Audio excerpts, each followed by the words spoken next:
Boas-vindas! Você vai assistir a uma das partes do desafio 21 dias de programação orientada a objetos. Se você quiser ter acesso a todas as outras gravações desse desafio ou de outros treinamentos, acesse o link da descrição.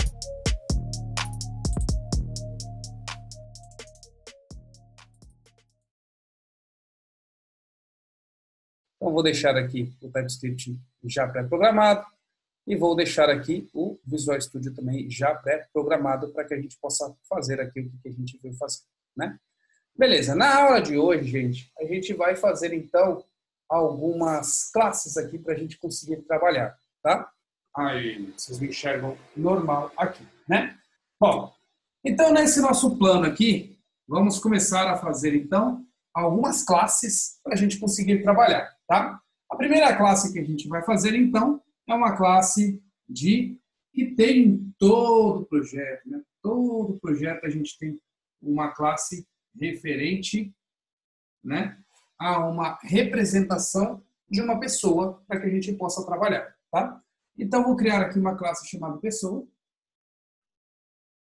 né? E nessa classe a gente vai ter, então, alguns atributos e métodos, tá? Então, atributos e métodos para que a gente possa trabalhar. Lembrando que aqui são os métodos e aqui são os atributos. ATTR. Tá? Para você que está acostumado aí na sua faculdade, né? Ou seja, você que utilizou aí orientação a objetos na faculdade, você está acostumado, então, com esse diagrama aqui, ó, de classes, né? Que a gente acaba utilizando em algumas instituições aí usando o ML, tá bom? Então, a gente vai ter essa classe aqui para que a gente possa trabalhar com ela. A gente vai ter uma outra classe aqui, ó, de pessoa física e pessoa jurídica, né? Então, aqui vamos colocar física, show. E nessa outra classe aqui, vamos ter também os nossos métodos públicos e propriedades privadas, né? Então, métodos e atributos aqui, né? ATTR. Show! Vamos ter essa outra classe também, para que a gente possa trabalhar com ela. E vamos ter mais uma outra classe aqui. Então, 3 classes iniciais para a gente começar a nossa brincadeira aqui. Mais uma classe inicial. Mais e mais. Beleza. Aqui também. Show. E essa daqui vai se chamar jurídica. Ótimo. Então, pessoa física, pessoa jurídica e classe pessoa. Tá bom? Nessas classes aqui a gente vai ter alguns métodos em comum, né? Algumas propriedades em comum para que a gente possa utilizar. Métodos e propriedades comuns que a gente tem em todas elas, né? Uma pessoa, ela sempre tem um nome. Isso aqui é uma propriedade comum, tá? Uma pessoa, ela sempre tem um endereço, certo? Um nome e um endereço, tanto uma pessoa física quanto uma pessoa jurídica também tem essa mesma informação, tá? Nome e endereço, tanto um quanto o outro tem. A gente tem aqui também um identifier, né? Um ID, ou seja, um código referente a este objeto que represente ele num banco de dados, represente ele em algum lugar onde a gente vai armazenar. Então, também é algo em comum entre eles. Coisas que são diferentes entre cada um desses objetos na pessoa física, a gente tem aqui, ó, CPF, a gente tem aqui RG, né? São duas propriedades diferentes, ou seja, distintas desta classe aqui, que não tem em jurídica. Agora, aqui na jurídica, a gente tem aqui CNPJ, a gente tem aqui também inscrição estadual, por exemplo. Então, inscrição estadual a gente tem. Outra coisa aqui, ó, nome e fantasia. São coisas que são de empresa, né? Então, são algumas características diferentes entre esta receita de bolo e esta receita de bolo, né? Agora, esta principal, ela tem em comum essas 3, na realidade, propriedades que a gente pode usar nas outras classes, tá bom? Então, só uma explicaçãozinha aqui em cima de um diagrama, tá? Para que a gente possa começar a brincar. E aí a gente já tem, então, um plano para a gente começar a fazer algumas coisas aqui em classes, tá? Então, eu vou tirar vocês daqui, novamente, e vou colocar vocês comigo aqui no outro local. Então, volta para cá, outro vocês. E aí, gente, vamos lá? Sai, vai para cá. E vocês vão ficar aqui comigo novamente. Show. Beleza? Aí. Vou colocar vocês aqui de novo. Vamos colocar aqui também.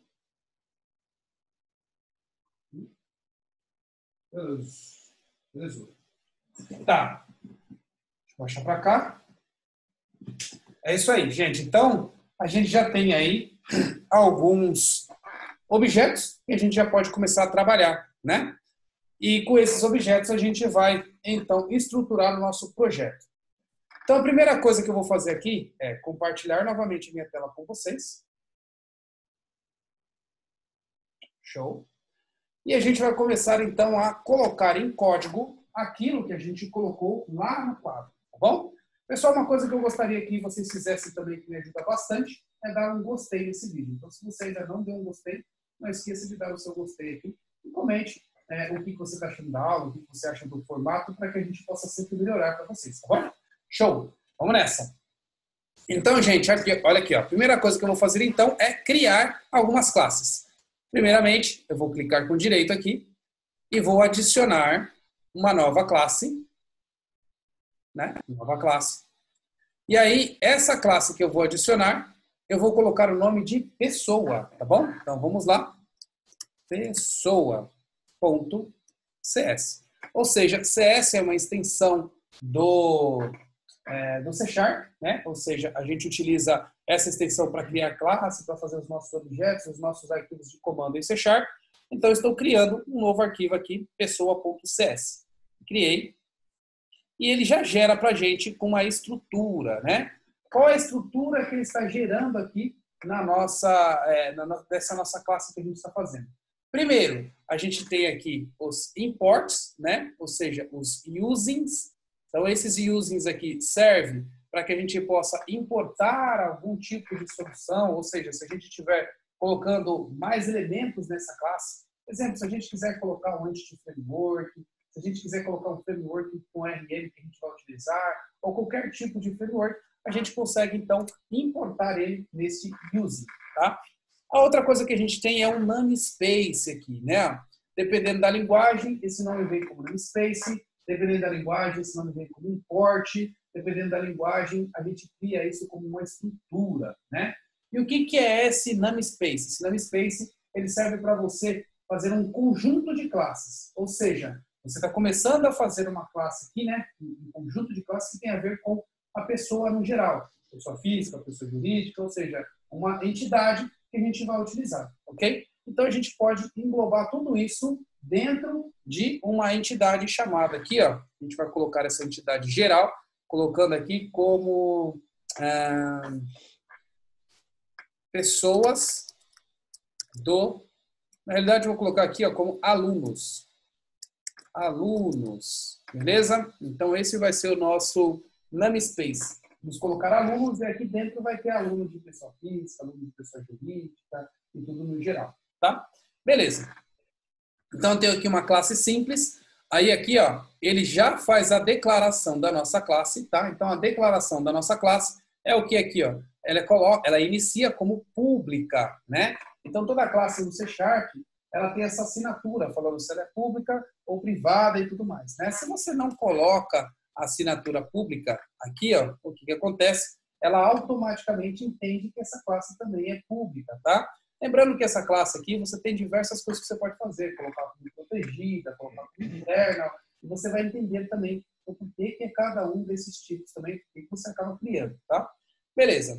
E aí vem a palavrinha reservada classe, né, que tem a ver com modelo e que vocês vão ver em diversos tipos de linguagem, tá? Então, palavrinha reservada chamada classe, e aí vem o nome da nossa classe, diretamente.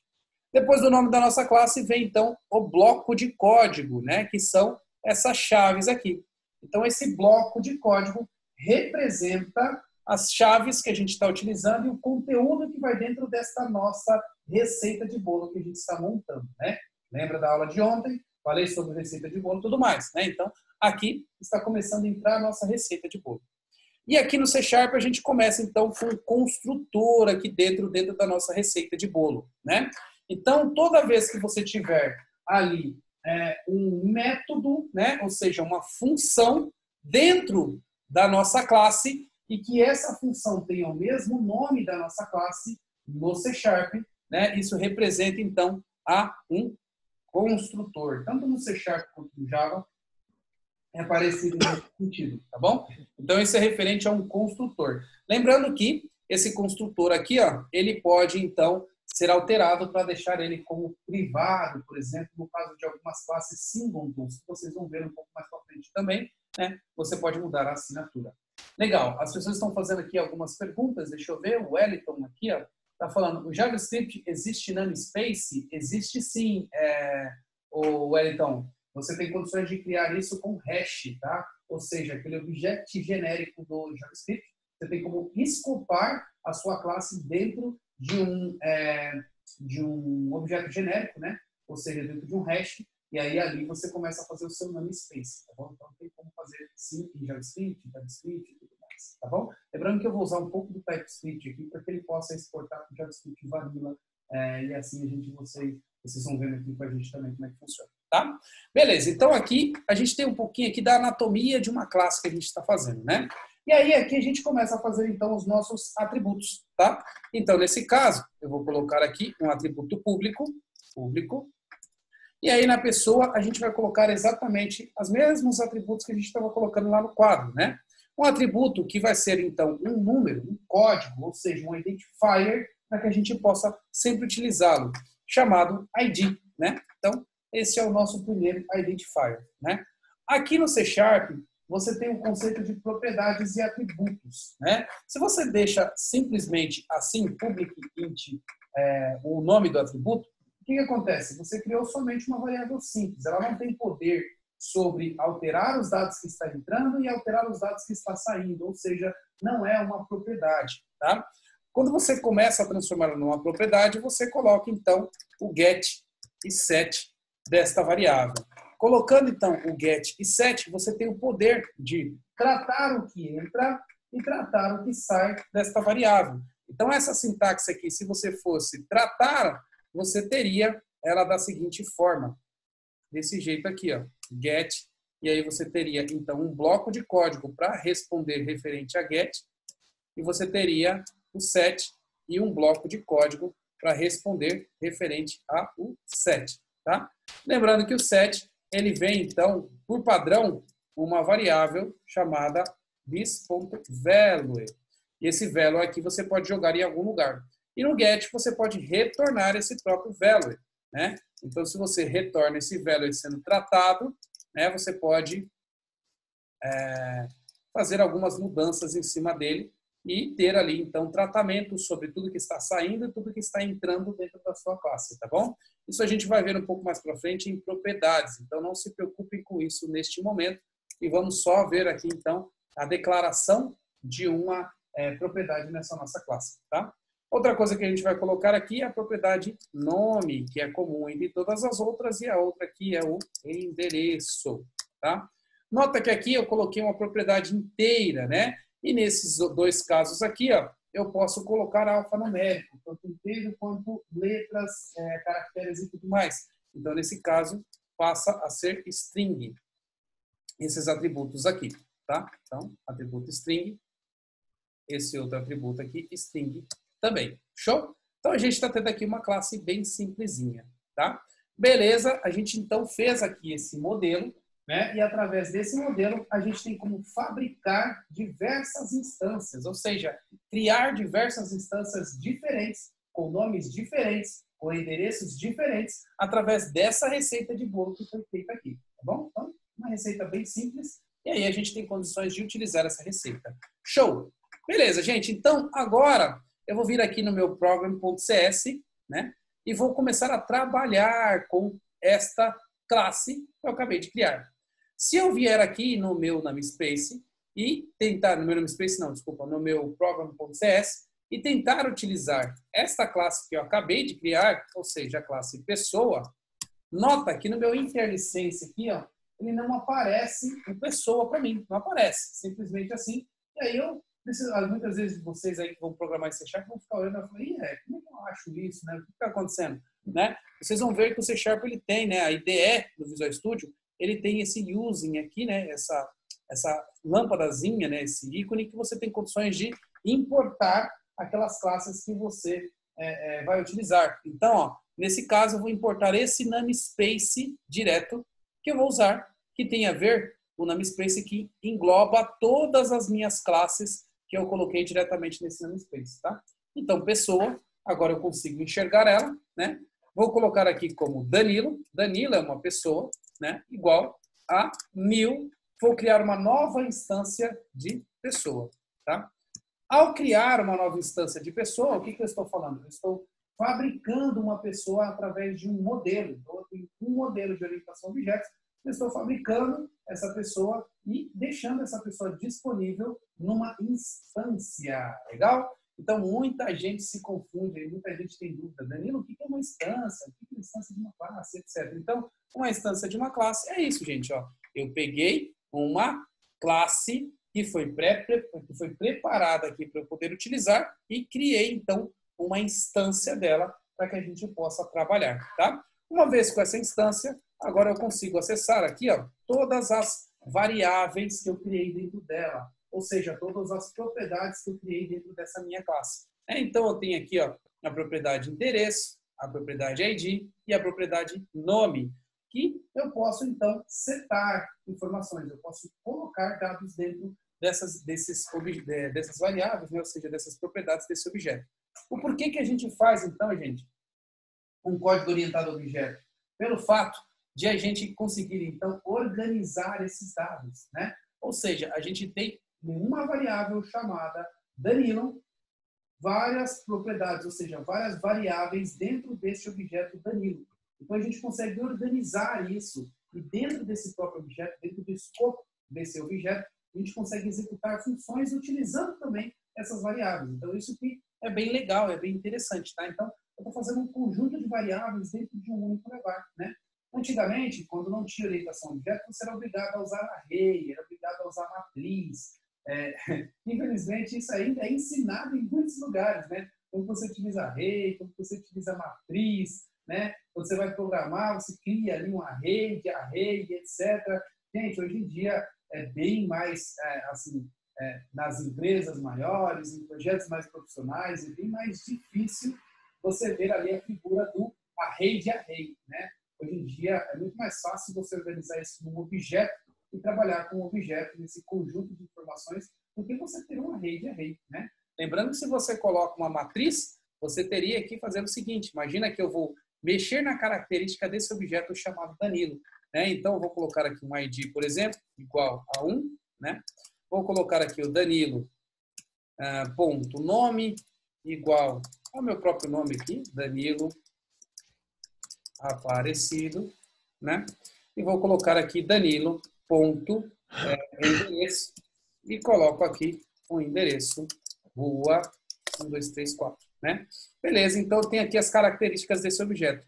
Olha a leitura, gente. A leitura desse objeto é bem mais simples, né? Eu quero criar um outro objeto. Agora eu vou criar aqui, ó, 3 objetos. O outro objeto aqui vai se chamar Wagner, né? Wagner está aqui com a gente. Então tá aqui Wagner Braga, né?